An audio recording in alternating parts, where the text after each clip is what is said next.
దేవుని పరిశుద్ధ నామమునకు మహిమ కలుగునుగాక. హల్లెలూయా చెప్దామా? హల్లెలూయా, హల్లెలూయా. చాలా సంతోషం పిల్లల. దేవుడు మరలా ఇటు రీతిగా తన కృప ద్వారా మనందరినీ కూడా ఆయన పాద సముఖమునకు నడిపించారు. అందుని బట్టి ఆయన పరిశుద్ధ గణనామానికి మహిమ ఘనత సమస్తమును కలుగునుగాక. మరి క్రీస్తునందు చేరువచ్చిన మీ అందరికీ, సంఘ నాయకులైన వారికి, విశ్వాసులైన వారందరికీ కూడా యేసుక్రీస్తు వారి ఉన్నతమైన నామంలో ఉదయకాలపు మరియు పరిశుద్ధ దినపు శుభములు తెలియజేస్తూ ఉన్నాను. నేరుగా దేవుని వాక్యం వెళ్దాం, సమయం అవుతూ ఉంది. చదవనటువంటి వాక్య భాగం రోమీలకు రాసిన పత్రిక 8వ అధ్యాయము 12 నుంచి 17 వచనాలు మన మధ్యలో చదవబడింది. ఆ భాగం మనం అందరం కూడా విన్నాం.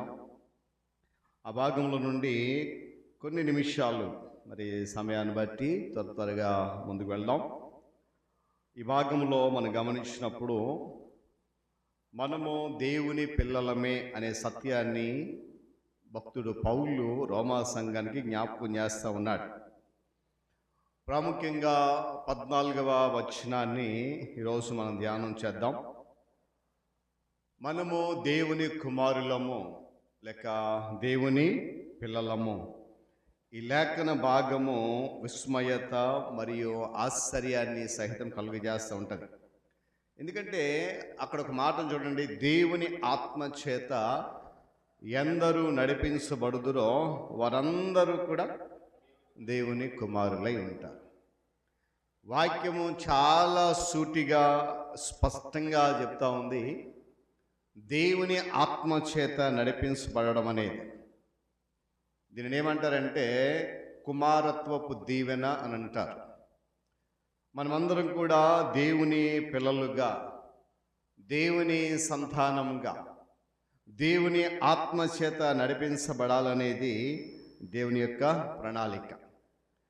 ఈ విశ్వమంతటిని కూడా సృష్టికర్త, సమస్తమైనటువంటి విశాలవంతమైనటువంటి ప్రకృతి అంతటికి కూడా ప్రభు అయినటువంటి మన తండ్రి, మనము ఆయన పిల్లలుగా అంగీకరించి, ఆ అంగీకరించబడిన ప్రతి వారు కూడా ఆయన ఆత్మచేత మాత్రమే నడిపించబడాలనేది దేవుని యొక్క సంకల్పం.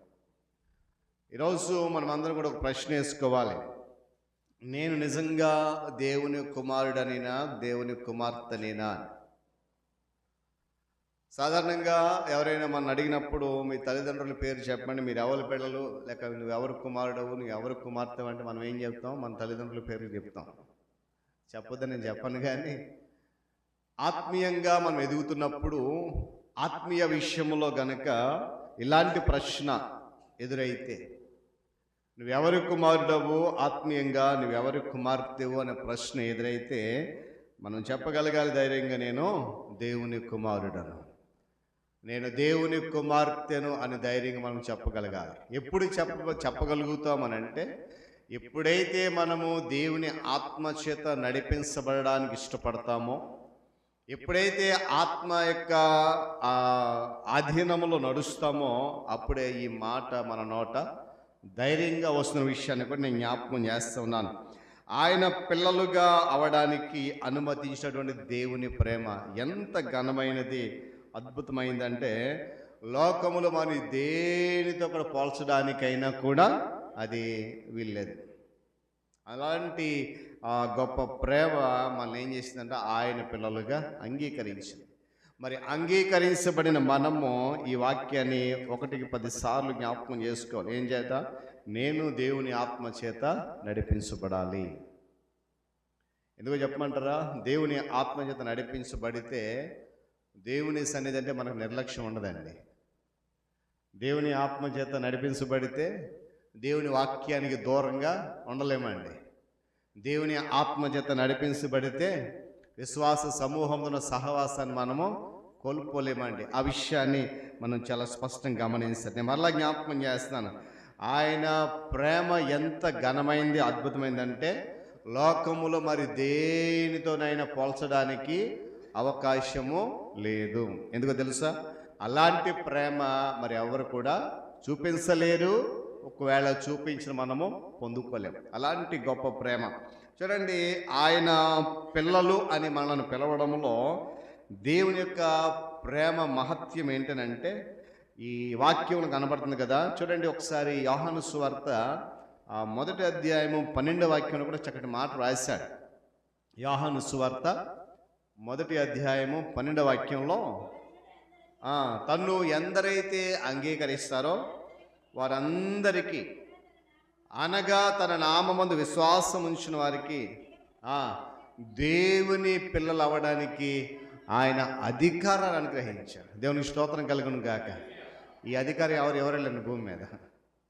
మనకి భూమి మీద చాలా రకాల అధికారాలు ఉండొచ్చు, కానీ ఈ అధికారం మాత్రము కేవలము దేవుని నామమును అంగీకరించి ఆయన ఆత్మచేత నడిపించబడిన వారికి మాత్రమే అధికారం కదా. గమనించాలి, ఉదయకాల సమయంలో దేవుని కుమారులు లేక కుమార్తెలు అయి ఉండడంలో దీవెన అనేది మనం ఇక్కడ చూస్తూ ఉన్నాం.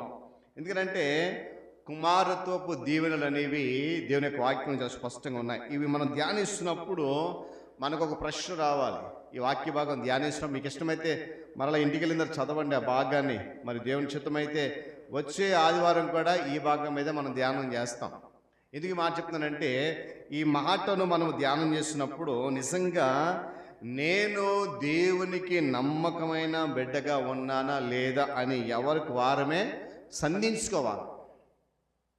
ఎందుకంటే అంతటి శ్రేష్టమైన భాగం ఈ భాగం 12వ వచనం నుండి 17వ వచనం. నేను మరలా చెప్తున్నాను, ఈ వాక్యం ధ్యానిస్తున్నప్పుడు మనకు నేను దేవునికి నిజమైన కుమారుడనేనా, నిజమైన కుమార్తెనేనా. చూడండి, ఇప్పుడు మన తల్లిదండ్రుల పేరు చెప్పి నువ్వు ఆయన కుమారుడు కాదు, ఆయన కుమార్తె కాదని ఒప్పుకుంటాం మనం? ఒప్పుకోం. ఏమండి, ఆడు ఎన్ని తపస్సులు చేసినా తలకిందులైనా కూడా మనము మన తండ్రి పేరు చెప్తే ఆయన పిల్లలమే. అలాగే ఈ వాక్య భాగంలో కూడా నేను నిజమైన బిడ్డగా ఉన్నానా లేదా అని సంధించుకోవాల్సినటువంటి అవసరత చాలా ఉంది మనందరికీ. సాధారణంగా మనం ఏం చెప్తాం అందరికీ, మేము విశ్వాసులమండి, క్రైస్తవులమండి, పరిశుద్ధులమండి, సంఘములో సభ్యురాలు, మా సంఘం ఫలానా సంఘం అండి, మా సంఘం స్థాపించి 53 సంవత్సరాలు అయిందండి. మంచిదే, కానీ వీటన్నిటికంటే ముఖ్యమైనది ఏంటంటే ఒకవేళ ఇవన్నీ చెప్పిన తర్వాత ఆ వ్యక్తి నిన్ను, సరే ఇవన్నీ నేను నమ్ముతా ఉన్నాను, ఇంతకీ నువ్వు నిజంగా దేవుని కుమారుడివేనా, నిజంగా నువ్వు దేవుని కుమార్తెవేనా అనే ప్రశ్న వేశారు అనుకోండి కదా, సమాధానం చెప్పగలుగుతామా? సమాధానం చెప్పకపోక మనకేమొస్తుంది? అప్పుడు చెప్పాలి, కోపం వస్తుంది కదా. గమనించాలి. ఎందుకు మాట చెప్తున్నానంటే మీరు ఇంటికి వెళ్ళిన మళ్ళీ చదవండి. ఈ ప్రశ్న మనందరికీ రావాలి దినదినము కూడా. చూడండి, మరికొద్ది దినాల్లో, మహా అయితే ఇంకొక 45 దినాలు, అంతేనా? ఇంకొక 45 దినాల్లో మన జీవితాల్లోనికి మరొక నూతన సంవత్సరం దేవుడు అనుమతించబోతా ఉన్నాడు. అలాంటప్పుడు నేను అంటాను, బహుశా ఎన్ని రోజులు, ఈ 9 మాసాలు లేక 8 మాసాల 15 దినాలు లేక 10 మాసాల 11 మాసాలు 15, మన జీవితంలో ఎప్పుడైనా ఈ ప్రశ్న మనం వేసుకున్నామా? నేను నిజముగా దేవుని బిడ్డనేనా? ఎందుకంటే ఈ ప్రశ్న ఎవరైనా అడిగితే మన కోపం వస్తుంది. అందుకొరకు మనం ఏం చేయాలా? మన హృదయాన్ని, మన అంతరంగాన్ని సంధించుకునే అవసరం చాలా ఉంది. చూడండి, ఈ వాగ్దానం ఏంటనంట, ఆత్మచేత నడిపించబడే వారందరూ కూడా దేవుని కుమారులు ఉంటారనేది వాగ్దానం అనేది మనకి ఇవ్వబడింది. ఆ వాగ్దానాన్ని చేత పట్టుకొని నమ్మి మనం ప్రయాణం కొనసాగించినప్పుడు నిజంగా మనము దేవుని కుమారులుగా, కుమార్తెలుగా అర్హత పొందుకుంటాం. ఎప్పుడైనా సరే దేవుని వాగ్దానాన్ని మనం నమ్మాలండి. నమ్మకపోతే అది మన జీవితంలో నెరవేరదు. ఇప్పుడు గతంలో కూడా చెప్పాను నేను, దేవుడు మనకిస్తున్న ఏ వాగ్దానమునైనా మనము నమ్మకపోతే, ఆ వాగ్దానాన్ని చేతపట్టి ప్రార్థన చేయకపోతే ఆ వాగ్దానము మన జీవితం నెరవేరడం చాలా కష్టము అనే విషయాన్ని కూడా నేను జ్ఞాపకం చేస్తాను. చూడండి, ఈ వచనం ముందు ఈ 14వ వచనం తర్వాత ఆ పై భాగాలు కూడా మీరు ఇంటికి చదవండి. ఆత్మానుసారమైనటువంటి జీవితం ఏంటి, ఆత్మానుసారంగా జీవించడం గురించి పౌలు మాట్లాడుతూ చాలా విషయాలు చెప్పాడు ఇక్కడ. ఎందుకనంటే చూడండి ఒకసారి 13 చదవండి. మీరు శరీరానుసారంగా ప్రవర్తించిన ఎడల చావవలసిన వారై ఉంటారు, కానీ ఆత్మచేత శారీరక క్రియలను చంపితే బ్రతుకుతాం. ఎంత గొప్ప వాగ్దానం చూడండి. దేవుని స్తోత్రం కలుగును గాక. నేను మళ్ళా జ్ఞాపకం చేస్తాను. శారీరకంగా లేక శరీరానుసారంగా ప్రవర్తిస్తే చావవలసిన వారమే, అందులో ఎలాంటి సందేహం లేదు. కానీ ఏ ఆత్మ చేత అయితే మనం నడిపించబడుతున్నామో ఆ ఆత్మ చేత మనలో ఉన్నటువంటి శారీరక క్రియలను చంపేస్తే మనము సజీవులుగా బ్రతుకుతాం. ఈ వాగ్దానాన్ని మనం నమ్మాలి. నమ్మి మన శారీరకమైన క్రియలన్నింటినీ కూడా ఏం చేయాలా? విడిచిపెట్టేయాలి. దేవుని స్తోత్రం కలుగును కాక. పౌలు ఈ విషయాల గురించి మాట్లాడుతూ ఆత్మ విషయం మీద మనసు ఉంచువారని చెప్పాడు. అదేవిధంగా ఆత్మచేత శరీరకాలను చంపివేసేవారు అన్నాడు. అదేవిధంగా జీవించేవారు అనగా ఆత్మచేత ఆత్మ మూలంగా జీవించేవారు దేవుని కుమారులై ఉంటారని చెప్పాడు. నేను మరలా చెప్తున్నా చూడండి ఆ మాటలు. ఆత్మచేత ఆత్మ విషయం మీద మనస్సు ఉంచేవారు, ఆత్మచేత శరీరకాలను చంపివేసేవారు, అలా జీవించేవారు ఎవరైతే ఉంటారో వారికి దేవుని కుమారులై ఉండేటువంటి ఆధిక్యత ఉంది.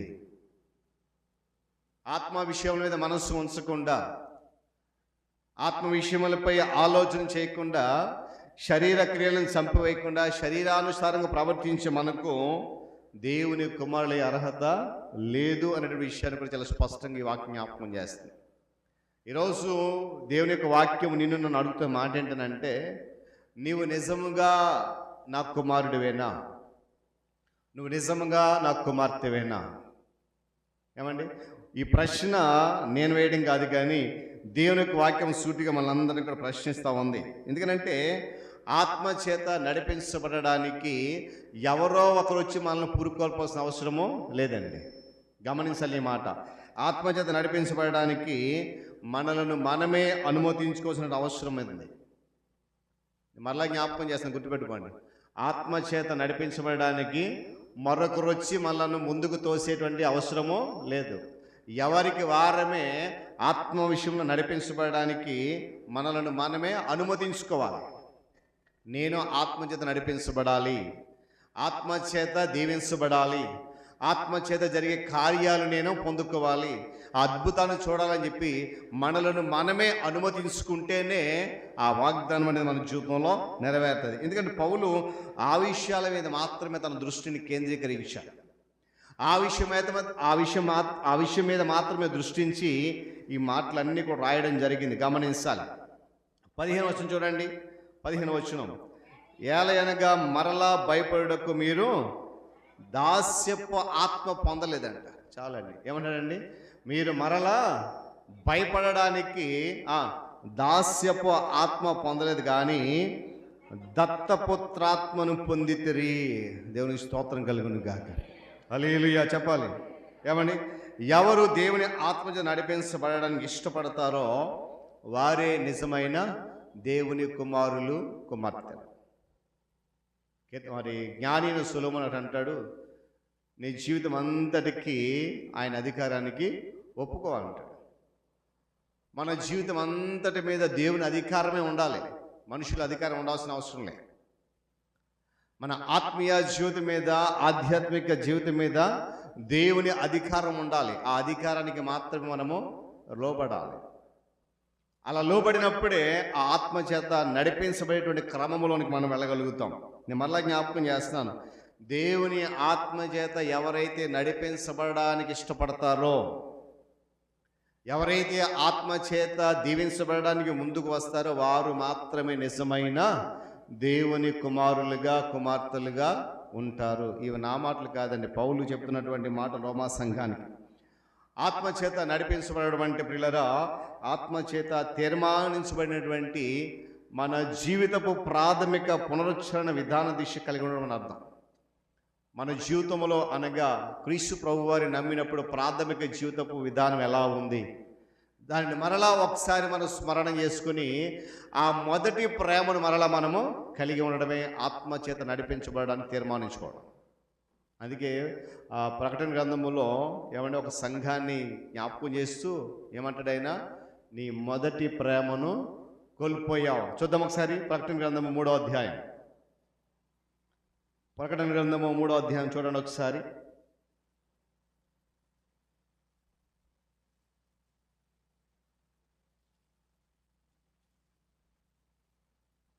చూద్దామా? 3వ అధ్యాయము 16వ వచనం చదవండి ఒకసారి.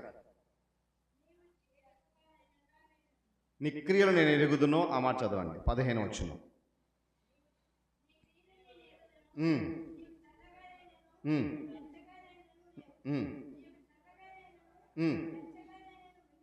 మేలు. నీవు వెచ్చగానైనను చల్లగానైనా ఉండక నులివెచ్చనగా ఉన్నావు కనుక నేను నిన్ను నా నోట నుండి ఉమ్మివేయ ఉద్దేశించుచున్నాను. ఏమండి? లవోదిక సంఘాన్ని దేవుడు హెచ్చరిస్తున్న మాట. ఏమండి? ఆ ముందు వాక్యంలో ఒక మాట ఉంది చూడండి. నీ మొదటి ప్రేమను కోల్పోయావు అంటాడు 2వ అధ్యాయంలో. 2వ అధ్యాయంలో ఎఫెస్ సంఘానికి చెప్తున్న మాట. ఇక్కడ ఏమన్నాడంట? నేను మళ్ళీ జ్ఞాపకం చూడండి. వెచ్చగానైనా ఉండాలి, చెప్పాలి వెచ్చగానైనా ఉండాలి, చల్లగానైనా. అయితే ఆత్మచేత పూర్తిగా నడిపించబడడానికి ఇష్టపడాలి, లేదా ఆత్మకు వెలుపల ఉండిపోవాలి. అటు ఆత్మకు వెలుపల ఉంటూ ఇది ఆత్మచేత నడిపించబడాలనే 2 తలంపుల మధ్య మనం ఏమాత్రం కూడా ఉండొద్దు. అది ఈ మాట.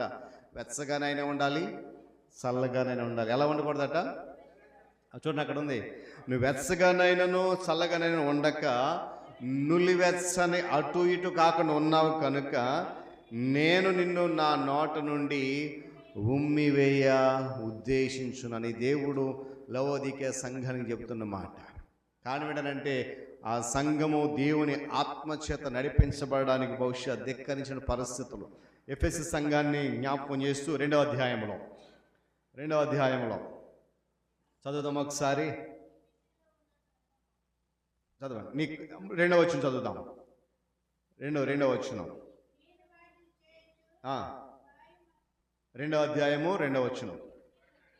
ప్రకటన 2వ అధ్యాయము 2వ వచనం. ప్రకటన గ్రంథం. నీ క్రియలు, నీ కష్టము.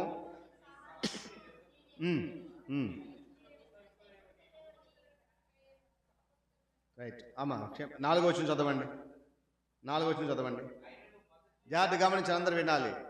అయినను మొదట నీకుండిన ప్రేమను నీవు వదిలితివని నేను నీ మీద తప్పు ఒకటి మోపవలసి ఉన్నది. నీవు ఏ స్థితిలో నుండి పడిపోతివో అది జ్ఞాపకము చేసుకుని మారు మనసు పొంది ఆ మొదటి క్రియలు చేయము. అట్లు చేసి నువ్వు మారు మనసు పొందితేనే సరి వచ్చి నీ దీపస్తంభమును దాని చోట నుండి తీసేస్తా. దేవుని ఆత్మచేత నడిపించబడకుండా నులివెచ్చని స్థితిలో ఉండకూడదు. అందుకే చెప్పాను, మన జీవితపు ప్రాథమిక దశ అనగా క్రీస్తు ప్రభువారిని స్వరక్షకునిగా అంగీకరించిన నాటి నుండి అప్పుడున్నటువంటి పరిస్థితి ఇప్పుడు లేదు. అందుకే మాట ఏమన్నాడు? నీకుండిన మొదటి ప్రేమ విడిచిపెట్టేసి. ప్రారంభంలో దేవుని మీద మనకున్న భక్తి తగ్గిపోయింది. ప్రారంభంలో దేవుని మీద మనకున్న విశ్వాసము తగ్గిపోయింది. ప్రారంభంలో దేవుని సన్నిధి అంటే మనకున్నటువంటి ఉత్సాహము తగ్గిపోయింది. ప్రారంభంలో దేవుని సహవాసం అంటే ఉన్నటువంటి ఆ సంతోషం ఇప్పుడు మనలో తగ్గిపోయింది. అందుకే అన్నాడు ఆయన, ఆ మొదటి ప్రేమ విడిచిపెట్టేస్తే కనుక నేను నీ మీద తప్పు ఒకటి మోపుతాను. ఈరోజు ప్రియులరా, దేవుడు తన రాకడ సమయంలో వచ్చినప్పుడు ఒకవేళ ఈ మాట మనతో అంటే, నీకున్న మొదటి ప్రేమను విడిచిపెట్టేస్తావు, ఆత్మచేత నడిపించబడకుండా, ఆత్మచేత దీవించబడకుండా, ఆత్మ విషయంలో మనస్సు ఉంచకుండా కేవలం శరీర విషయం మీద మనస్సు ఉంచి శరీర కార్యం నెరవేర్చుతున్నావు కనుక నేను నీ మీద తప్పు ఒకటి మోపుతున్నాను. కాబట్టి నీకు నా దగ్గర స్థానము లేదు అన్నాడు అనుకోండి దేవుడు. మన పరిస్థితి ఏంటి? ఇప్పుడు మనందరం సంతోషంగా ఉన్నాం. కారణం ఏంటో తెలుసా? ఎలా ఉన్నా, ఎలా బ్రతికినా, ఎలా జీవించినా దేవుడు తన కృప మెండుగా ఉంచేస్తున్నాడు. కానీ రాకడ దినం వచ్చినప్పుడు ఎవరైతే సిద్ధపాటు కలిగి ఉంటారో వారు మాత్రమే ఆయనతో పాటు ఎత్తబడతారు.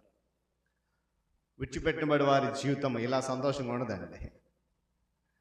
అప్పుడు నువ్వు వాక్యం కావాలన్నా, ప్రార్థన చేసుకుంటానన్నా, దేవుని ఆరాధిస్తానన్నా స్తుతిస్తానన్నా ఈ అవకాశము ఉండదు. అప్పుడు నువ్వు ఎంత ఏడ్చి రోధించినా కూడా ఇలాంటి అవకాశం ఆ దినాలు మనకి ఉండదు. ఎందుకు తెలుసా? దేవుడు తీర్పరిగా రాబోతున్నాడు కనుక ఆ తీర్పు తీసుకుని అంటాడు, నీకున్న మొదటి ప్రేమ, నీకున్న మొదటి విశ్వాసము, నీకున్నటువంటి మొదటి భక్తి పూర్తిగా విడిచిపెట్టేశాం. అందుకే ఇప్పుడు ఇంకా భూమి మీదే ఉంటాం. గమనించాలి, ఈ భూమి మీద బ్రతుకున్నప్పుడే మనము దేవుని ఆత్మచేత నడిపించబడాలనే వాగ్దానం. ఆ వాగ్దానము ఎప్పుడైతే తెలపబడిందో ఆ వాగ్దానాన్ని నమ్మి అట్టి దిశగా మనం ప్రయాణాన్ని ముందు కొనసాగించాలి. చూడండి, ఏది కాకపోయినా ఎలా ఉన్నా కూడా ఆత్మచేత నేను ఎలా నడిపించబడతాను అనే ప్రశ్న చాలామంది వేస్తారు. దేవుడు నా జీవితంలో ఎలాంటి కార్యం చేయలేదండి, దేవుడు నన్ను అసలు దీవించలేదండి, ఏదో నా మటుకు నేను విశ్వాసంగా ఉన్నాను, నా మటుకు నేను క్రైస్తవుడికి బ్రతికేస్తున్నాను, నా మటుకు నేను విశ్వాసం బతికి వెళ్ళిపోతున్నాను, ఏది లేదు. అలా ఏది లేనప్పుడు, దేవుని నుండి నేనేమి పొందుకున్నప్పుడు ఆత్మచేత నేను ఎలా నడిపించబడాలి అనేటువంటి ప్రశ్న తరచుగా వినిపెడతా ఉంటుంది. కానీ కీర్తన కూడా ఒక చక్కటి మాట చెప్పాడు. చూడండి 23వ సంకీర్తన 3వ చరణం. అలా ప్రశ్నించే ప్రతి ఒక్కరికి కూడా ఒక సమాధానం అది. 23వ సంకీర్తన 3వ చరణం.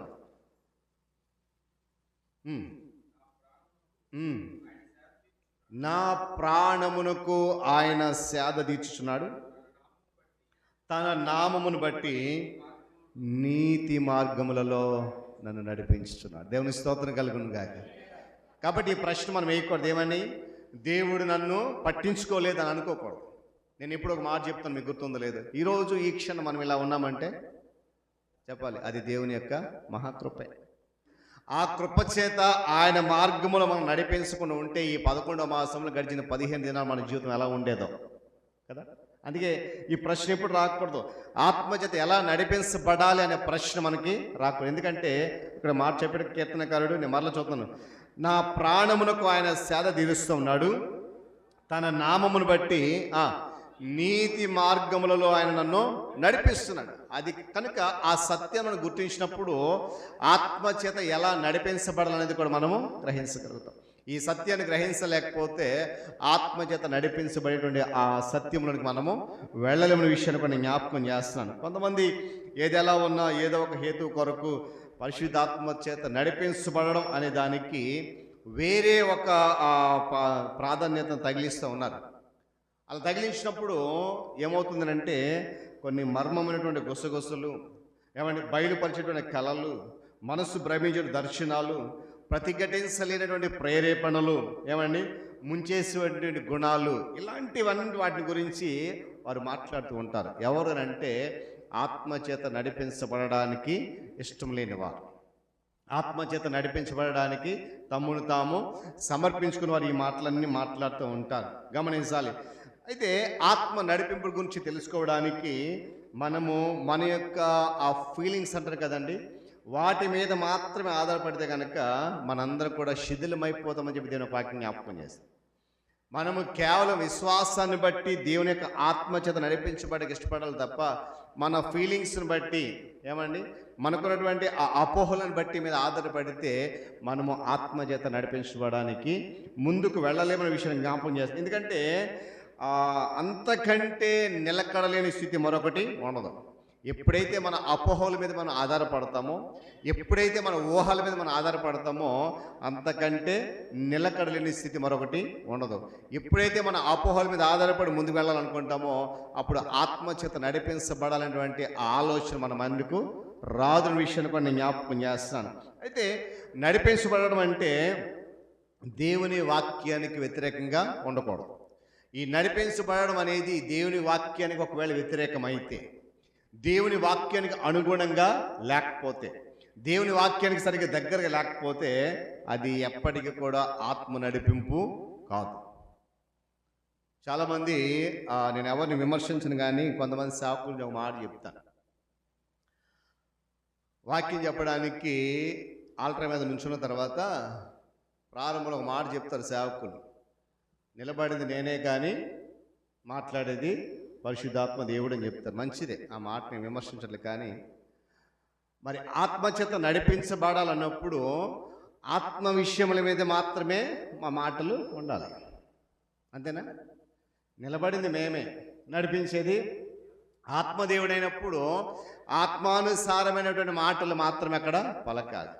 కానీ మా సేవకులు చాలామంది చేసే పని ఏంటంటే ప్రారంభ మాట మాత్రము ఇక్కడ నిలబడేది నేను, నడిపించేది ఆత్మదేవుడు అని చెబుతూ ఏమండి వారు చెప్పే మాటలకు పొంతన ఉండదు. మీరు వినే ఉంటారు చాలామంది దగ్గర. అందుకే ఇంటికి మాట చెప్తానంటే ఆత్మదేవుడు నడిపించమంటే దేవుని యొక్క వాక్యం వ్యతిరేకము కాదండి. దేవుని వాక్యానికి వ్యతిరేకమైతే అది ఆత్మ నడిపింపు కాదు. కానీ విశ్వాస పరిధిలో కాకుండా గమనించాలి, మన విశ్వాస పరిధిలో కాకుండా ఆ నడిపింపు మన అభిప్రాయపు పరిధిలోనైతే కనుక అది ఎప్పటికీ కూడా శ్రేష్టమైనది, స్థిరమైనది కాదు. నేను మరలా జ్ఞాపకం చేస్తాను, మన అభిప్రాయపు నడిపింపు అయితే అది కేవలము తాత్కాలికం. మన అభిప్రాయపు నడిపింపు అయితే అది మనుషులను సంతోషపెడుతుంది. మన అభిప్రాయపు నడిపింపు అయితే జనం మనల్ని మెచ్చుకుంటారేమో, కానీ అది ఆత్మ నడిపింపు మాత్రము కాదు విషయాన్ని గమనించాలి. ఎందుకంటే ఒక వ్యక్తి తాను ఆత్మ చేత నడిపించబడుతున్నట్టు చెప్పుకున్నంత మాత్రాన ఆ వ్యక్తి ఆత్మ పరిధిలో ఉన్నట్టు కాదు. ఎన్నైనా చెప్తాం, ఇది అంటారు కదా, నాలుగు అంటగా ఏం లేదంట, నాలుగు ఏం లేదంట, నరం లేదంట, కానీ ఎన్నైనా మాట్లాడుతుంది. కానీ చెప్పేవన్నీ నిజాలు కాదు. ఈరోజు ఇక్కడ కూర్చొని మనందరం కూడా ప్రశ్నించుకోవాలి. ఆత్మ విషయంలో గురించి మాట్లాడుతున్నప్పుడు నేను ఆత్మచేత నడిపించబడుతున్నాను ఒకవేళ మనం చెప్తే ఏమండి ఆ మాట మీద స్థిరంగా నిలబడాలి. మత్తయి సువార్తలో ప్రభు అంటాడు, నీ మాట అవునంటే కాదండి కాదు. నీవు ఆత్మచేత నడిపించబడుతున్నాను అని ఒక నిర్ణయం తీసుకుంటే ఆ నిర్ణయం మీదే స్థిరంగా నిలబడాలి. నిలబడలేని పక్షాన ఆ మాట మన నోట రావద్దన్న విషయాన్ని కూడా నేను జ్ఞాపకం చేస్తాను. కారణం ఏంటంటే దేవుని వాగ్దానం తెలపబడిన వాగ్దానం మరి గట్టిగా నొక్కి మరీ చెప్పబడింది. చూడండి, అబ్రహాం జీవితంలో దేవుడు చేసిన మేలు లెక్క ఇచ్చిన ఆశ మనకు తెలుసు. వాగ్దానం చేశాడు. వాగ్దానం చేసినప్పుడు ఆ డేరాలో ఉండి షారా అంటే నవ్విందట కదా, మనం చాలాసార్లు చదివాం. అప్పటికి అబ్రహాం గారికి 75 ఏళ్ళు వచ్చాయి, షారాకు కూడా వృద్ధాప్యదశలో వచ్చేసింది. దేవుడు వాగ్దానం చేశాడు. దేవుని వాగ్దానం అక్కడ తెలపబడినప్పుడు ఆ డేరా వెనక్కుండి షారా ఏం చేసి నవ్వింది. దేవుడు వెంటనే అన్నాడు, నువ్వెందుకు నవ్వుతున్నావు అని చెప్పి మరలా నొక్కి చెప్పాడు. నేను చెప్తున్నాను, మరలా మీది ఈ కాలం వచ్చేసరికి నీకు కుమారుడు కలుగుతాడు. ఈరోజు పిల్లలు మనకు కూడా తెలపబడిన వాగ్దానం మరలా నొక్కి చెప్పబడింది. ఎందుకంటే దేవుని వాగ్దానము ఎప్పటికీ కూడా నమ్మదగినవి కాకుండా ఉండి, నమ్మదగినవే కానీ నమ్మదగిన కాకుండా కనుక నమ్మాలి ప్రతి వాగ్దానం. ఏది ఎలా ఉన్నా కూడా ఈ మనం చదివినటువంటి ఈ వాక్యం 14వ వచనంలో దీని యొక్క ప్రాథమిక దృష్టాంతం ఏంటంటే ప్రతి విశ్వాసి కూడా ఆత్మను వెంబడించాలి, ఆత్మ నడిపింపులో తమను తాము పరిశీలన చేసుకోవాలని ఉంది. దాన్ని గ్రహించాలి. మనమందరం కూడా ఆత్మను అనుసరించిన వారమైతే, ఆత్మానుసారంగా నడిపించబడిన వారమైతే, నేను మరలా చెప్తున్నాను, మనము నిజముగా దేవుని కుమార్తెలై ఉంటాము. ఈ సత్యాన్ని ఎవ్వరు కూడా కొట్టివేయలేదు, అవకాశం లేదు కొట్టివేయడానికి. ఏమండి, పౌలు యొక్క అభిప్రాయము, పౌలు యొక్క అభయం అదే. ఈరోజు పౌలు పత్రికల్లో మనము చాలా జాగ్రత్తగా క్షుణ్ణంగా పరిశీలించినట్లయితే విశ్వాసి జీవితానికి కావాల్సిన ప్రతి అమూల్యమైన విషయాలు అందులో ఉన్నాయి. దాన్ని కనుక మనము ఖచ్చితంగా అనుసరించగలిగితే, పౌలు పత్రికలు కనుక ఖచ్చితంగా మనం అనుసరించగలిగితే మన విశ్వాస జీవితంలో ఏ ఒక్క లోటుపాటు ఉండదండి. మరొకళ్ళు వేలెత్తి చూపించే పరిస్థితి ఉండదు. అంత శ్రేష్టమైన మాటలు విశ్వాసిక అభివృద్ధి కొరకు రాశాడు పౌలు భక్తుడు. చూడండి, ఒక ఉదాహరణ చెప్పి నా సందేశాన్ని నేను ముగిస్తాను. ఒక ప్రఖ్యాతిగాంచినటువంటి స్త్రీ, ఆమెకు ఒక కుమార్తె ఉందట. ఆ కుమార్తెను ఒక వ్యక్తి వచ్చి, మీ అమ్మగారు ఇంట్లో ఎవరిని బాగా ప్రేమిస్తారు అని అడిగాడట. ఆమె చెప్పిందంట, మా పెద్దన్న దానియేలు ఉన్నాడు, దానియేలుని మా అమ్మ మిక్కిలి ప్రేమిస్తుంది, ఎందుకంటే ఆయన అందరికంటే పెద్దవాడు. రెండో ఆయన జాన్ బెన్నీ, ఆయనను కూడా అమ్మ మిక్కిలిగా ప్రేమిస్తుంది. ఎందుకంటే చిన్నవాడు, నేను ఒక్క కుమార్తెను కనుక నన్ను కూడా అమ్మ మిక్కిలిగా ప్రేమిస్తుంది అని చెప్పాడు. చూడండి, ఈరోజు మనము ప్రశ్నించుకోవాలి, నేను దేవుడు మిక్కిలిగా ప్రేమించే కుమారుడిగా ఉన్నానా లేదా? దేవుడు ప్రేమిస్తున్నాడు, అందరినీ ప్రేమిస్తున్నాడు, కానీ ఇంకా ఎక్కువ అంత ఇష్టడు. ఇందాక మనం పాడాడు కదా, ఎంతో ఇష్టడై హానోకు ఏం చేశాడంట, జీవితం అంతా కూడా ప్రభుతో నడిచి ఎంతో ఇష్టం అని చెప్పి సాక్ష్యం పొందాడంట. చూడండి, ప్రఖ్యాతిగాంచిన కుమారుడు ఉండడం ఒకరికి ఉత్సాహంగా ఉండవచ్చు. పేరు పొందినటువంటి ఒక వ్యక్తి కుమారుడిగా కుమార్తెగా ఉండడం ఆ వ్యక్తికి ఉత్సాహం ఉండవచ్చు. ఒక ధనవంతుడింట్లో కుమార్తెలు ఉండడం అనేకులు సంతోషించవచ్చు. కానీ దానికంటే ఎక్కువ సంతోషం ఎక్కడ ఉంటుందంటే దేవుని కుమారులే ఉండడం ఎంతో ఘనత వహించే. దేవుని స్తోత్రం కలుగును గాక. గతంలో కూడా మాట జ్ఞాపకం చేశాను, ఒకవేళ మన జన్మము మన పుట్టుక ముందే తెలిస్తే మనం ఏమనుకుంటాం, ఎవరు కూడా సామాన్యుల ఇంట్లో పుట్టాలనుకుంటామా? ముందే కనుక మన జన్మ మనకు తెలిసింది అని అంటే మనం కోరుకునేది ఏంటంటే ఒక ఉన్నత శిఖరాన్ని కోరుకుంటాం, కానీ సామాన్యులలో పుట్టాలని ఎవరు కూడా కోరుకోరు. ఇక్కడ వాక్యం ఏంటంటే పిల్లరా, దేవుని కుమారులే ఉండడం ఎంతో ఘనత. ధనికుల కుటుంబంలో ఉంటే వారి సంతోషం వారికి ఉంటుంది, పేరుగాంచిన వారి కుటుంబంలో వారి సంతోషం వారికి ఉంటుంది, వారి ఉత్సాహం వారికి ఉంటుంది. కానీ వాటన్నిటికీ మించింది ఏంటంటే ఘనమైనది, ఉత్సాహం ఏంటంటే దేవుని కుమారులకు పిలువబడడం. మొదటి యోహాను పత్రిక 3వ అధ్యాయం 1వ వచనం చదవండి ఒకసారి. మొదటి యోహాను పత్రిక 3వ అధ్యాయము 1వ వచనం చదివితే జాగ్రత్త గమనించాలి మాట అందరూ. మనము దేవుని పిల్లలమని పిలువబడినట్లు తండ్రి మనకి ఎటువంటి ప్రేమ అనుగ్రహించాడో చూడండి. మనము దేవుని పిల్లలమే, ఈ హేతువు చేత లోకము మనల్ని ఎరుగదు, ఏలయనగా అది ఆయనను ఎరుగలేదు కదా. చూడండి ఏమన్నాడు, మనము దేవుని పిల్లలమని పిలువబడినట్లు తండ్రి అయిన దేవుడు మనకి ఎలాంటి ప్రేమ అనుగ్రహించో చూడాలి, ఒకసారి గ్రహించాలి. దాన్ని బట్టి లోకం ఏం చేస్తుందంటే మనల్ని, చదవండి ఒకసారి మాట, ఈ హేతువు చేత లోకము మనలను ఎరుగదు, ఎలయనగా అది ఆయనను ఎరుగులేదు. ఈరోజు ఇక్కడ ఉన్న మనందరం కూడా లోకంలో జీవిస్తున్నాం కదా. ఒకవేళ ఎవరైనా నీవు నాకు తెలియదు అన్నారు అనుకోండి, మన పరిస్థితి ఏంటి? కొన్నిసార్లు కోపం వస్తుంది, నొచ్చుకుంటాం. అరే, ఇన్ని సంవత్సరాలు వాళ్ళ కళ్ళ ముందు జీవిస్తున్నాను, వాళ్ళ మధ్యలో ఉన్నాను, ఇదేంటి నన్ను తెలియదు అంటున్నాడు. ఒకవేళ నువ్వు శారీరకంగా వారికి తెలియవచ్చేమో, కానీ ఆత్మీయంగా మాత్రము లోకము నిన్ను ఎరగలేదు. ఆత్మీయ జీవితంలో నిన్ను లోకం ఇంకా ఏం చేయలేదంట, గుర్తించలేదంటే గల కారణం ఏంటి తెలుసా? మనము దేవుని ఆత్మ చేత నడిపించబడాలని తెలపబడిన వాగ్దానము, అదే వాగ్దానం మనలో నొక్కి చెప్పిన వాగ్దానాన్ని బట్టి మనము నమ్మి అట్టి దిశగా సాగటం లేదు. శారీరకంగా మనందరికీ లోకం తెలుసు, కానీ ఆత్మీయంగా మనం లోకానికి ఎంతమందికి తెలుసు? అదే ఈ హేతువు చేత, ఏ హేతువు? దేవుని పిల్లలు అనే పిలువబడిన హేతువు చేత లోకం మనలను ఎరగలేదు. కారణం ఏంటంటే మనకంటే ముందు లోకము దేవునిని ఎరగలేదు. కనుక పిల్లరా, మనము నిజంగా దేవుని కుమారుడనా కుమార్తెవా అలా అయితే దేవుడు మనల్ని మిక్కిలిగా ప్రేమిస్తున్నాడని మనము తెలుసుకోగలం. మనం నిశ్చయంగా ఉండాలి అంటే వాక్యం దగ్గరికి వెళ్ళాలి. ఆయన ప్రేరేపించిన వ్రాయించిన వాక్యం వల్ల మనం ఎలా జీవించాలని పరిశుద్ధాత్మ దేవుడు కోరుతున్నాడు. అటు దిశగా మనము వెళ్ళగలగాలి. అలాంటప్పుడే ఆ నిశ్చయతలోనికి వస్తాం. ఆ నిశ్చయతలోనికి వచ్చినప్పుడు ఈ వాక్యం మన జీవితంలో నెరవేరుతుంది. ఏ వాక్యము?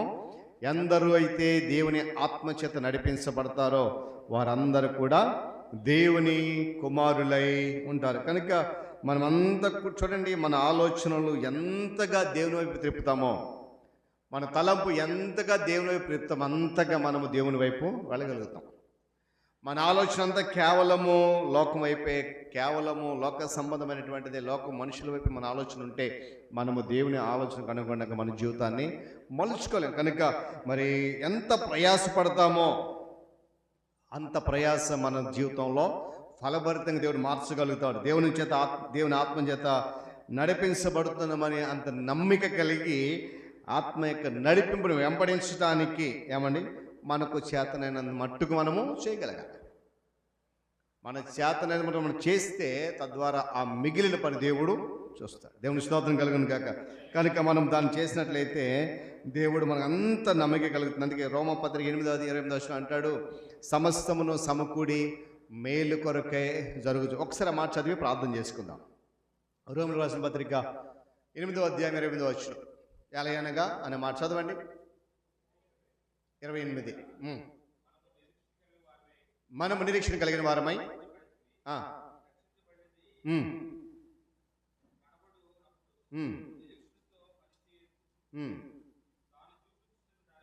అన్న 8:28 దేవుని ప్రేమించు వారికి, జాగ్రత్త గమనించాలి ఈ మాట అందరూ, దేవునిని ప్రేమించు వారికి అనగా ఆయన సంకల్పము చొప్పున లేక చిత్తము చెప్పున పిలువబడిన వారు ఎవరైతే ఉంటారో వారందరికీ కూడా మేలు కలగడానికి సమస్తమును సమకూడి జరుగుతాయి. దేవుని స్తోత్రం కలుగును గాక. ఆ మాట నమ్మి ఆత్మచేత నడిపించడానికి ఇష్టపడితే దేవుడు మన జీవితం దేవుడు మన జీవితంలో చేసిన వాగ్దానము ఖచ్చితంగా దేవుడు నెరవేరుస్తాడు. ఆ వాగ్దానానికి ఆశీర్వాదకర్తలుగా మనలను చేస్తాడు. తద్వారా మనము దేవుని కుమారులుగా కుమార్తెలు ఉండడానికి ఆయన అధికారాన్ని ఇస్తాడు. దేవుడి మాటలు మన కొరకు దీవించును గాక. తల ఉంచి కన్ను మూసుకునండి, ప్రార్థించదు. మహోన్నతుడు మీకు వందనాలు. మరొకసారి నీ సన్నిధికి వస్తున్నాం. 11వ మాసంలో 3వ పరిశుద్ధ దినం. నాయన కుమారత్వ దీవెనను మాకు అనుగ్రహిస్తానని, ఆ దీవెన పొందుకోవాలి అని అంటే ఆత్మచేత నడిపించబడాలని, ఆత్మచేత నడిపించబడడానికి ఇష్టపడాలని, ఆత్మానుసారం విషయాల మీద మనస్సును ఉంచాలని ఈరోజు నీ వాక్యము ద్వారా నన్ను మమ్మలను మీరు హెచ్చరించినందుకు స్తోత్రాలు. ఆనాడు పౌలు భక్తుడు రోమా సంఘాన్ని హెచ్చరించిన రీతిగా ఈరోజు నా తండ్రి పరిశుద్ధాత్ముని ద్వారా మాతో మీరు మాట్లాడారు. మేము నిజముగా నీ కుమారుడేమైనా నీ కుమార్తెలమేనా అనే ఒక ప్రశ్న మా జీవితాలలో మేము అన్వయించుకుంటే నాయన కొన్ని సందర్భాల్లో ఆ ప్రశ్నకు మా దగ్గర సమాధానం దొరకట్లేదు. ఎందుకంటే మేము నీ ఆత్మచేత నడిపించబడడానికి, మీ ఆధీనంలో ఉండడానికి బహుశా మేము ఇష్టపడట్లేదేమో.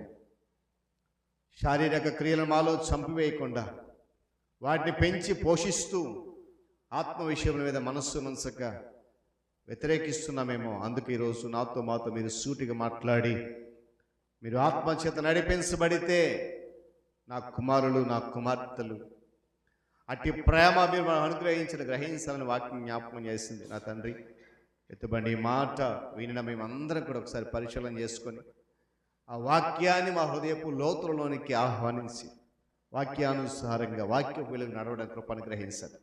ఎత్తబడి విత్తనాలు మా అందరి జీవితంలో నిరంతర ఫలింపచేయండి. మహిమ మీరు పొందండి. తదుపరి ఆరాధన క్రమం అంతట్లు మీరు మాతో ఉండి సమస్త మహిమ ప్రభావం మీరు పొందుకోండి. యేసయ్య శక్తిగల నామములో ఈ ప్రార్థన సమర్పిస్తున్నాను మా తండ్రి, ఆమేన్. సమయంలో పురిలో రాజరావు గారు వచ్చి ఒక ప్రత్యేకమైన పాట పాడి వినిపిస్తారు.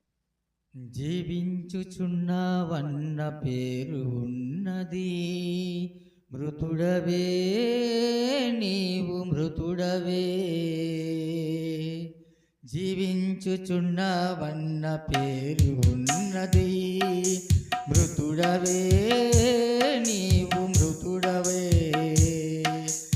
ఏ స్థితిలో నుండి పడిపోతివో నీవు జ్ఞాపకము చేసుకొని మారు మనసు పొంది ఆ మొదటి క్రియను చేయమురన్నా,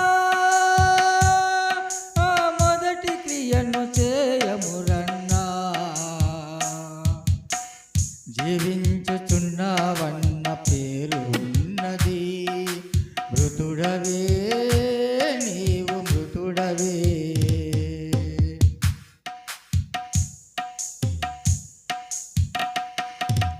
చల్లగానైన ఉండు వెచ్చగా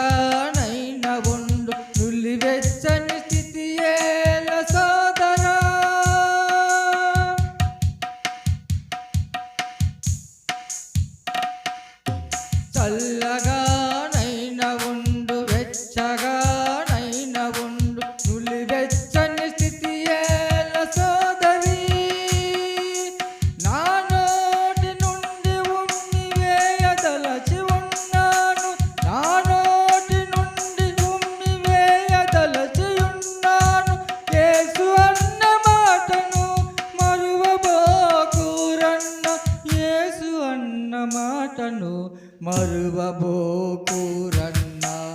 జీవించుచున్నవన్న పేరు ఉన్నది, మృతుడవే నీవు మృతుడవే.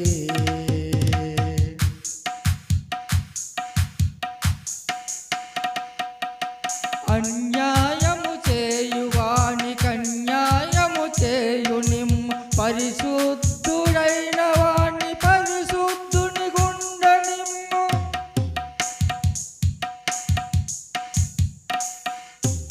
అన్యాయము చేయువానికి అన్యాయము చేయు నిమ్ము, పరిశుద్ధుడైన వాణ్ణి పరిశుద్ధుని గుండ నిమ్ము.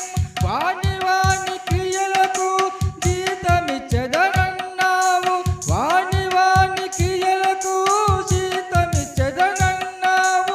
యేసు అన్న మాటను మరువబోకురన్న, యేసు అన్న మాటను మరువబోకురన్న. జీవించుచున్నవన్న పేరు ఉన్నది, మృతుడవే నీవు మృతుడవే.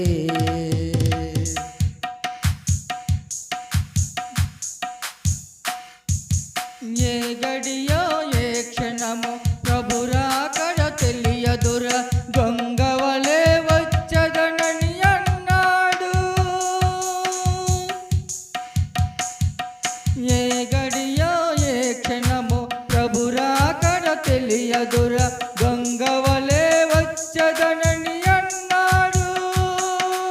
గొర్రె పిల్ల రక్తములో తెలుపు చేసుకొనుమా, గొర్రె పిల్ల రక్తములో తెలుపు చేసుకొనుమా. అంతము వరకు నిలిచియుండుమా, అంతము వరకు నిలిచి ఉండుమా. జీవించుచున్నవన్న పేరు ఉన్నది, మృతుడవే నీవు మృతుడవే. జీవించుచున్నవన్న పేరు ఉన్నది, మృతుడవే నీవు మృతుడవే. ఏ స్థితిలో నుండి పడిపోతివో నీవు, జ్ఞాపకము చేసుకొని మారు మనసు పొంది ఆ మొదటి క్రియను చేయమురన్నా, ఆ మొదటి క్రియను చేయమురన్నా. జీవించుచున్నవన్న పేరు ఉన్నది, మృతుడవే నీవు మృతుడవే. జీవించుచున్నవన్న పేరు ఉన్నది, మృతుడవే నీవు మృతుడవే. దేవునికి స్తోత్రం. హల్లెలూయా. మంచిది. ప్రతి సమయంలో సంఘ ప్రకటనలు విందాం. సంఘ అధ్యక్షులు ప్రియులు అనిల్ మాస్టర్ గారు మనకు ప్రకటనలు అందిస్తారు. దేవునికి వందనాలు. సంఘ పాస్టర్ గారికి, పాస్టర్ గారికి, సంఘ పెద్దలకు, విశ్వాసులకు అందరికి కూడా యేసుక్రీస్తు ప్రశస్త నామములో వందనాలు తెలియజేస్తూ, మరి ఈరోజు మరి చక్కనైనటువంటి వాక్యం విన్నాం. దేవుని పిల్లలు, మరి దేవుని పిల్లలుగా ఉండాలంటే ఎలా ఉండాలని చెప్పారు? ఆత్మచేత నడిపించబడాలి. మరి దీన్ని మరి పౌలు గారు రోమా సంఘానికి తెలియజేస్తారు. అపోస్తలుడైన పౌలు రోమా సంఘానికి తెలియజేశారు. ఆ విషయాన్ని పాస్టర్ గారు ఇక్కడ మనకు కూడా తెలియజేశారు. అయితే ఆత్మచేత నడిపించాలంటే అంత ఈజీ ఏమి కాదు. ఆత్మతో నడిపించాలంటే ఎంతగా కష్టపడాలో కూడా కొన్ని రిఫరెన్స్లు పాస్టర్ గారు తీసుకెళ్లారు. పాస్టర్ గారు ప్రత్యేక వందనాలు తెలియజేస్తూ, మరి ఈరోజు మనం సాక్ష్యాలు విన్నాం. ముందుగా హేమలత లారెన్స్ గారు చెప్పారు. మరి తన తాతయ్య గారు అంటే లారెన్స్ గారి వాళ్ళ నాన్నగారు కాళ్ళ డేవిడ్ గారి బర్త్డే ఈరోజు. దాన్ని పురస్కరించుకొని ఆ రోజుని జ్ఞాపకం చేసుకుంటూ హేమ చెప్పారు. మరి హేమ చెప్పినట్టుగా నిజంగా మరి లారెన్స్ గారి కుటుంబం, మరి తనకి 3 అక్కలు, మరి వాళ్ళందరూ కూడా మరి దేవునిలో ఎదిగి దేవుడు బహుగా ఆశీర్వదిస్తూ ఉన్నారు ఈ కాళ్ళ ఫ్యామిలీస్ని. మరి వాళ్ళ తాలూకా ప్రార్థన ఫలితమే అంటూ మరి వాటిని గుర్తు చేసుకున్నారు. మనం కూడా మరి వాళ్ళ యొక్క కుటుంబాలు ఎక్కడైతే ఉన్నాయో వాళ్ళందరి గురించి కూడా మీ అనుదిన ప్రార్థనలో మరి గుర్తు చేసుకోవాలని కోరుతూ అబ్రహాం కూడా సాక్ష్యం తెలియజేశాడు. మరి చెప్పాడు తను, నేను రాగలనో లేదో బాగలేదు కానీ దేవుడు నన్ను నడిపించాడు అని ఒక మంచి సాక్ష్యం అబ్రహాం చెప్పాడు. ఆ యొక్క సాక్ష్యం కూడా మన వినికిడిలో దీవించడానికి మనం ప్రార్థన చేద్దాం. ఈ క్యాలెండర్స్ కూడా మనకి ఆల్రెడీ నిన్నే ఫోన్ చేశారు వాళ్ళు, మరి తొందరగా మీరు క్యాలెండర్స్ ఇచ్చేసుకొని ఆర్డర్ ఇచ్చుకోండి అని. అది ఇంకా ఇవ్వలేదు, ఆ విషయాన్ని కూడా మీకు తెలియజేస్తా ఉన్నాము. అది ఎప్పుడు కూడా క్యాలెండర్స్ స్పందన అని విజయవాడ నుంచి వస్తాయి, అక్కడ ఉన్నాయి కదా అవి స్పందన. సో దాని గురించి కూడా ఇంక ఇవ్వాలి, అది గమనించాలి. తర్వాత మీటింగ్స్ మనకి ఇక్కడ ఉన్నాయి. పాతపట్నంలో 21, 22, 23 అక్కడ అహరోన్ పాస్టర్ గారి చర్చిలో పాస్టర్ శ్యామ్ గారు ఆ చర్చిలో 3 రోజులు సహవాస కూడికలు 21, 22, 23 అంటే వస్తున్న శుక్రవారం, శనివారం, ఆదివారం ప్రతిరోజు ఉదయం 10 గంటలకు ఉంటాయి, సాయంత్రం 6 గంటలకు. మరి దీనికి స్పీకర్గా మరి ఆకివీడ్ నుంచి యేసురత్నం గారు, షామ్యూల్ యేసురత్నం గారు ఆకివీడ్ నుంచి బీపీఎఫ్ డైరెక్టర్ గారు ఆయన వస్తూ ఉన్నారు. తర్వాత విజయవాడ నుంచి రతన్ శామ్యూల్ గారు విజయవాడ నుంచి, వాళ్ళు ఇరువురు వస్తారు. వీళ్ళతో పాటు ఇంకొంతమంది వర్తమానికులు ఉన్నారు, జేమ్స్ గారు అని. అదేవిధంగా ఒక గాయకుడు వస్తున్నాడు, ఆయన పేరు ఫిలోమన్, ఆయన కూడా వస్తూ ఉన్నారు. సో దీన్ని మరి దైవజనరాలు ఎలిజబెత్ రాణి గారు మనల్ని ఆహ్వానించారు. కాబట్టి ఆ 3 రోజులు కూడా మరి దగ్గరే కాబట్టి, మరి పాతపట్నం అహరోన్ గారు చర్చే కాబట్టి మరి సహవాస కూడికలు ఉదయం ఉంటుంది, సాయంత్రం ఉంటాయి. కాబట్టి ఆ వాటిలో కూడా అందరికి కూడా రమ్మని చెప్పారు. అతను ఆయన పాస్టర్ గారు డైరెక్ట్గా వచ్చారు, నిన్న వచ్చి ఇన్వైట్ చేశారు. మరి ఆ విషయం కూడా మీకు తెలియజేస్తూ ఉన్నాము. తర్వాత పైన మన లైబ్రరీ పెట్టాం, అక్కడ చాలా పుస్తకాలు, చాలా మంచివి, చాలా ఖరీదైనవి. ఆ రోజు సత్యనప్పుడు అనుకున్నాం, ఇంత మంచిది ఎక్కడ మనకి దొరకదు. అంటే చరిత్రగా కాకుండా బైబిల్ రిఫరెన్స్లు కానీ ఏమి కానీ కొన్ని మనకు తెలియదు, అవన్నీ కూడా మనకు అందుబాటులో ఉన్నాయి. అవన్నీ నీట్గా అక్కడ ఉన్నాయి. కాబట్టి మరి మన సంఘస్థులు వీలు దొరికినప్పుడల్లా ఉదయం 9 నుంచి 11 వరకు తీసి ఉంటుంది, సాయంత్రం 5 నుంచి 7 వరకు తీసి ఉంటుంది. గమనించండి, ఉదయం 9 నుంచి 11, సాయంత్రం 5 నుంచి 7. మరి సమయం దొరికినప్పుడల్లా అక్కడికి వెళ్ళి మంచి మంచి పుస్తకాలు ఉంటాయి. కాబట్టి దయచేసి మనం చదువుతూ ఉంటే అలవాటు అవుతుంది. కాబట్టి ఆ సమయాన్ని మరి సద్వినియోగం చేసుకోవాలని మీకు కోరుతూ ఉన్నాం. అదేవిధంగా సౌండ్ సిస్టమ్ గమనించారా లేదు, పైన గల్లాలు కొత్తగా మనకి గల్లాకి వెనక యూనిట్స్ ఉంటాయి, ఈ మధ్యన అవి లేవు. అది వేస్తే బయట సౌండ్ సరిగా వచ్చేది కాదు. కానీ నిన్న పాస్టర్ గారు షికాగో నుంచి అవి ఆహుజా నుంచే మంచి కంపెనీ నుంచే అవి 2 అక్కడ వేయడం జరిగింది. మరి ఈరోజు సౌండ్ మనం పరిశీలించే ఉంటాం, చాలా చక్కగా ఉంది, అది గమనించండి. చివరిగా మరి లలితక్క క్యాంపులో ఉన్నారు, తన గురించి ప్రార్థన చేయండి. అదేవిధంగా మేరీ రత్నం గారు కొంచెం అస్వస్థగా ఉన్నారు, తన గురించి కూడా మరి ప్రార్థన చేయాలని కోరుతూ, మరి పాస్టర్ గారు చెప్పినట్టుగా చాలా దగ్గరగా ఉన్నాం క్రిస్మస్. కాబట్టి ఇప్పటి నుంచే ఏదైనా మరి ఒక స్కిట్స్ కానీ మరి ఎప్పుడు కూడా మనం సాంగ్స్ అవన్నీ చేస్తున్నాం. దాంతోపాటు సార్ అదనంగా ఏవైనా చిన్న స్కిట్ కూడా వేస్తున్నాము. ఏదైనా మంచి చక్కగా ఇప్పటి నుంచి ప్రాక్టీస్ చేస్తే బాగుంటుంది. పాటలు కానీ, ఎందుకంటే అన్నీ ఉన్నాయి, మనకి ఏసీలు ఉన్నాయి, ఇన్స్ట్రుమెంట్స్ ఉన్నాయి, చక్కగా జనరేటర్ ఉంది. మన కానుకల పండుగ అదే అన్నారు, అన్నీ ఉన్నాయి మీ చర్చిలో, లేదంటూ లేదు. ఒకటే లోటు, కీబోర్డ్ ఒకటే లేదు, అదొకటే లోటు, అన్నీ ఉన్నాయి. కాబట్టి ఆ రీతిగా ఇప్పటి నుంచే ఒక సరైన ప్రణాళిక వేసుకుంటే ఒక చక్కనైనటువంటి క్రిస్మస్ కూడా అందరూ కూడా మనం దయచేసి ప్రజలకు చూపించవచ్చు. సో ఇవన్నీ ఏదైతే చెప్పాను అన్నిటి గురించి కూడా మీ అనుదిన ప్రార్థనలో గుర్తు చేసుకోవాలని కోరుతూ ప్రకటనలు ఇంతటితో ముగిస్తున్నాం. Thank you. రిలేషన్లు పడదాం. ముగింపు ప్రార్థన, ప్రభుత్వ ప్రార్థన ఆశీర్వాదంతో ఆరాధన ముగించుకుందాం. మరి సంఘ అధ్యక్షులు అనిల్ మాస్టర్ గారు తెలియజేసినట్లుగా ప్రకటనలన్నీ విన్నాం. ప్రార్థన చేద్దాం, పాలిభాగస్సులు అవుదాం. మరి మరొకసారి సంఘ పక్షాన జరగబోతున్న ప్రతి కార్యక్రమం కొరకు మనమందరం కలిసి ప్రార్థనా పూర్వకంగా ముందుకు వెళ్దాం. సంఘము ద్వారా జరిగే కార్యక్రమాలు, వాటి ద్వారా మహిమపరచబడేటువంటి దేవుని యొక్క నామము అనేకులకు చాటించి, ఇంకా రక్షణ అనుభవం రాని వారికి రానున్న క్రిస్మస్ ఆరాధన ద్వారా అనేకులు ప్రభువుని అంగీకరించడానికి ప్రార్థనా పూర్వకంగా సంఘమంతా కలిసి ముందుకు వెళ్దాం. అటు కృప పరిశుద్ధాత్మను అనుగ్రహించడానికి సహాయం కోరుతూ ప్రార్థన చేద్దాం. మరి సమయంలో ముగింపు ప్రార్థనలో మా ప్రియులు సంఘ కార్యదర్శిగా సహోదరులు డాక్టర్ సతీష్ బెహ్రా గారు మనలను ముగింపు ప్రార్థన నడిపిస్తారు. ప్రభు నేర్పిన ప్రార్థన ఆశీర్వాదంతో ఆరాధన ముగించుకుందాం. మహాపరిశుద్ధమైన పరలోకపు తండ్రి, మీ ఘనమైన బలమైన నామానికి లెక్కైన వందనాలు, స్తుతులు, స్తోత్రాలు చెల్లిస్తున్నాం. నాయనా, ఈరోజు నీ వాక్యము ద్వారా మాతో మాట్లాడినందుకు మీకు వేలాది స్తుతులు, స్తోత్రాలు. నాయనా, నీ కుమారులుగా కుమార్తెలుగా ఉండే ఆ గొప్ప భాగ్యము మేము స్వతంత్రించుకొనగలటకు మాలో సామర్థ్యమును అధికము చేయమని ప్రాధేయపడుతున్నాము తండ్రి. వేలాది స్తుతులు, స్తోత్రాలు. నీ దాసు నిలబెట్టి మాతో మాట్లాడారు, ప్రశ్నించారు కనుక పరిశీలన చేసుకున్న బాధ్యత మాకు మీరు ఇచ్చారు. పరిశీలన చేసుకునేటకు నీ వాక్యం పట్ల నాయన, నీ నామం పట్ల సంతోషించే వారు మేమంతా ఉండగలటకు సహాయతను అనుగ్రహించండి. నాయన, నీ దాసు నీకును ఆశీర్వదించి నీ కృపచేత బలపరిచి మమ్మల్ని బలపరిచే పరిస్థితులు నిలబెట్టమని మీ సన్నిధిలో ప్రాధేయపడుతున్నాం. దయగల రజా ప్రేమగలమా నాయన, ఇదిగో నీ సన్నిధిలో ఉండే గొప్ప భాగ్యం ఇచ్చారు మా అందరికీ. అందుని బట్టి మీకు వేలాది స్తుతులు, స్తోత్రాలు. భయంకరమైన దినాల్లో బ్రతుకుతున్నాం. మేము సజీవులుగా ఉన్నామంటే కేవలం మీ కృపనైనా మేము నమ్ముచున్నాము. మీ కృపను బట్టి మీకు వేలాది స్తుతులు, స్తోత్రాలు చెల్లిస్తూ ఉన్నాము. నాయన, సాక్ష్యాల్లో మీరున్నారు. సాక్ష్యాలు మీరు దీవించండి. అనేక విషయాల్లో మేము సాక్ష్యాలు చెప్పటకు రాలేకపోతున్నామేమో, మా మనస్సును గద్దించండి.